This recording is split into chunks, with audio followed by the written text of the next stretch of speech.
Enjoy na enjoy ako nakikinig. Talagang glory to God po sa mga buhay po ng ating po mga kapatid, no?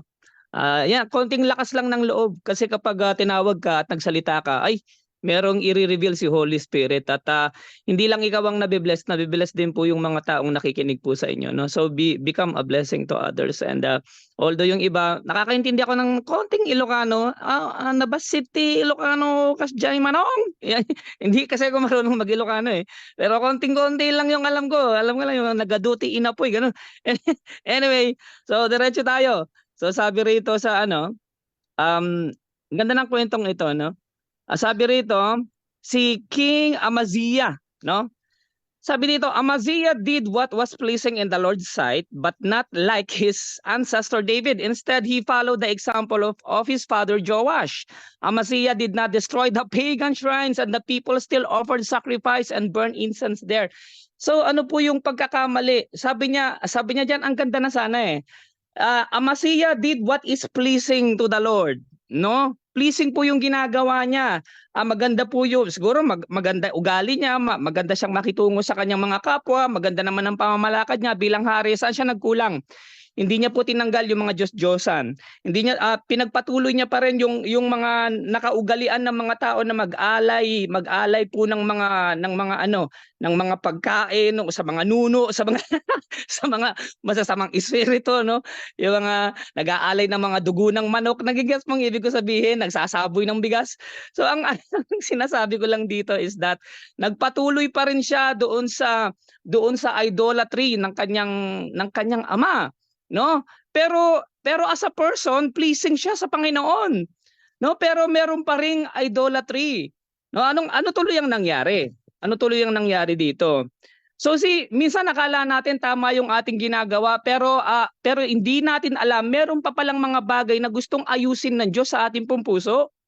Minsan matagal ka ng born again pero okay na ako, born again ako, mabait ako, gumagawa ako ng mabuti, tumutulong ako sa kapwa, no? Pero hindi mo alam meron pa palang kagaspangan o meron pang mga bagay sa buhay mo na maaring maging hadlang sa pagpapala ng Diyos sa iyong buhay. Bakit? Ano nangyari dito? When Amaziah was well established as king, he executed the official who had assassinated his father. Please listen. Meron pong nag-assassinate. Meron pong pumatay sa kanyang tatay. So siyempre anak siya. Tatay ni Amaziah. Si Amaziah ang anak. So ibig sabihin, gumanti yung anak, si Amaziah. Pinapatay niya ngayon yung mga pumatay sa tatay niya, pero meron siyang nagawang pagkakamali. Ang pinatay lang niya yung mga assassin, pero yung mga anak ng mga assassin hindi niya pinapatay. Hindi na lang niya inisip na siya bilang anak gumanti siya para sa tatay niya. Hindi niya inisip na kapag pinatay niya ang mga magulang na itong mga assassin na ito, gaganti sigurado yung mga anak ng mga assassin na ito. Pero anong ginawa niya? Yung magulang lang ang pinatay pero yung mga anak hindi niya pinatay. At babasahin mo sa bandang dulo, sino po ang pumatay kay Amaziah? Mga assassin din. Malamang itong mga anak ng mga assassin, itong mga anak ang pumatay sa kanya. So what does this mean? Symbolic po ito, this is not literal. Ano man ang mga bagay na hindi mo isinusuko sa Diyos, pwedeng pumatay sa iyo. Kung hindi mo pa rin isusuko yung bisyo na yan, pwedeng ang bisyo na yan ang papatay sa iyo. Kung hindi mo isusuko yung ano na yan, yung sugal na yan, ang kahirapan ang papatay sa iyo. Kung hindi mo isusuko yung pride na yan, mawawasak ang pamilya mo, magkakahiwa-hiwalay kayo at guguho ang pamilya mo. Kung hindi mo isusuko yan, mawawasak ka, kapatid. So ano ibig sabihin? Wag mo lang patayin yung ipis. Patayin mo pati yung mga itlog ng ipis. Kasi kapag hindi mo wawasakin yan, babalik at babalik pa rin yung ipis. So what do I mean? Kung may mga kasalanan tayo o mga bagay na alam natin nasisira sa ating buhay and you are very much aware, alam ko mali ito eh. Alam ko, kain ako ng kain ng matatamis, alam ko magkaka-diabetes ako eh. Tapos nung nagka-diabetes ka, Lord, bakit ako nagka-diabetes? Alam mo na mali yung kinakain mo, kain ka pa rin ng kain, no? Alam mo na makakasama sa puso mo yung pagkain ng lechon, kain ka pa rin ng kain ng lechon. Tapos nung nagkasakit ka sa puso, Lord, bakit ako may sakit sa puso? Nagigets mo ba ang ibig ko sabihin? Wisdom without wisdom without action is foolishness. No? Nakakalungkot, alam natin ang tama, pero kapag hindi mo 'yun ginagawa, nawawalan po 'yan ng kwenta. Nawawalan po 'yan ng halaga, no? So kailangan meron din po yang action. So bibilisan ko na, no? Sabi pa rito, so ano nangyari? So hindi niya pinapatay yung mga anak ng mga assassin. Bandang huli magbabayad siya sa kanyang ginawa. Bakit hindi siya naging pleasing? Sabi niya naging pleasing siya pero hindi niya ginaya ang kanyang ancestor na si David. Kung babalikan natin, sabi niya, Amaziah did what was pleasing in the Lord's sight but not like his ancestor David. Instead, he followed the example of his father. Please listen. At marami pong nangyayaring ganito. May mga magulang, grade 6 lang ang natapos, nag-graduate lang ng elementary, meron silang mga anak pero talagang nagsikap sila para makapag-university, para makapag-college, para makapagtapos yung anak. Nung naging lawyer na yung anak, nung naging doktor na yung anak, nung naging principal na yung anak, akala mo yung parang nay, doktor na ako, nay, lawyer na ako, mas matalino na ako kaysa sa'yo. No?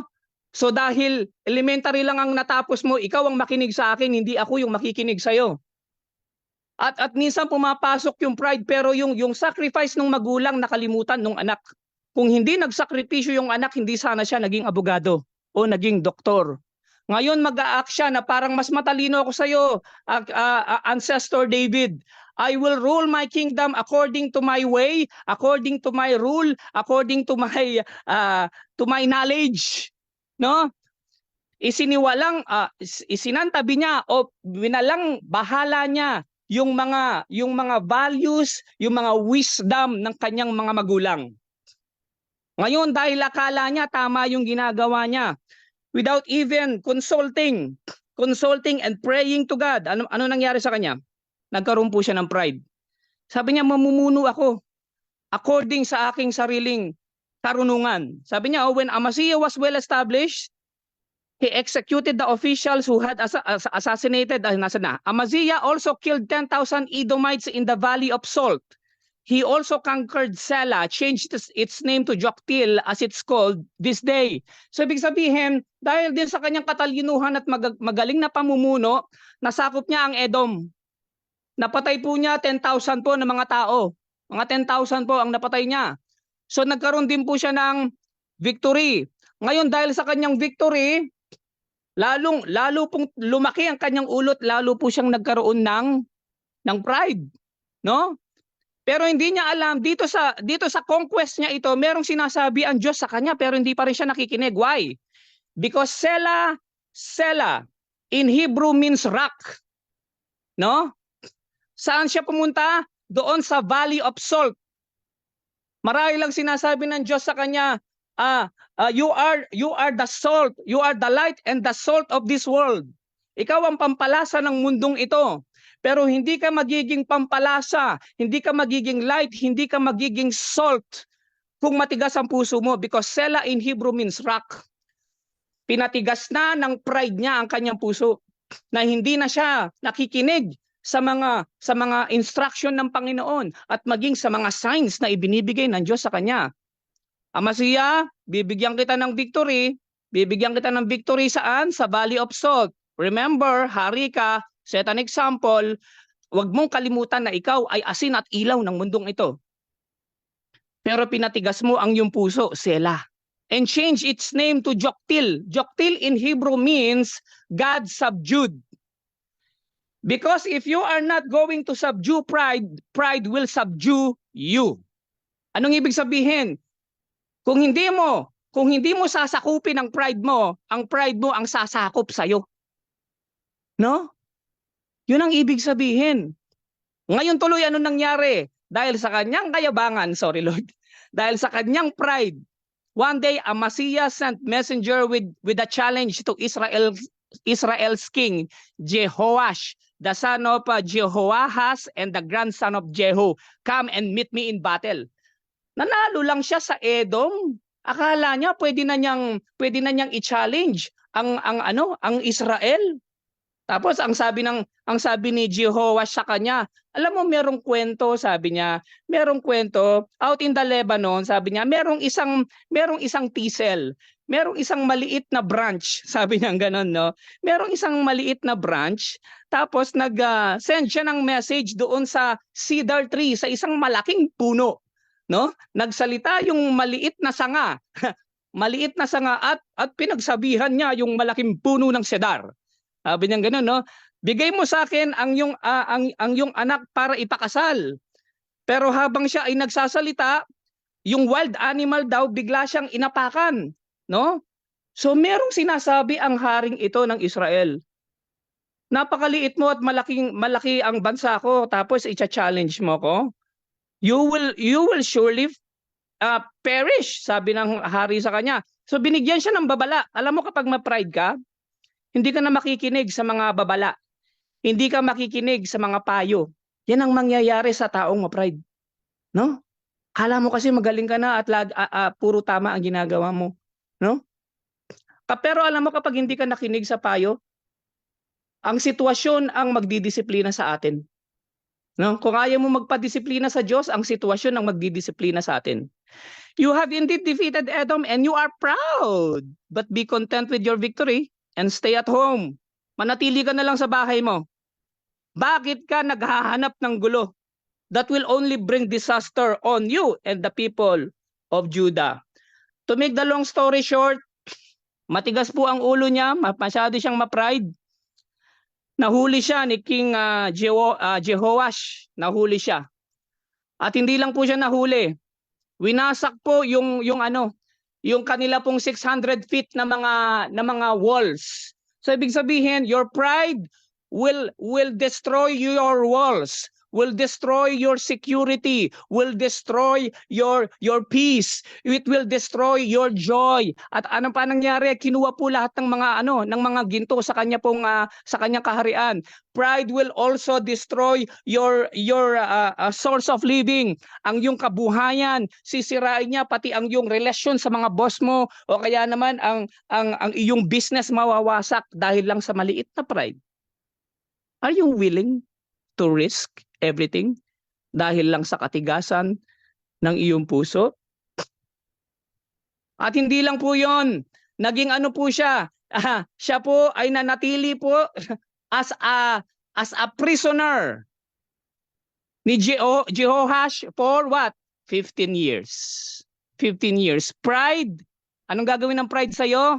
It will enslave you. No? Pride will destroy your walls.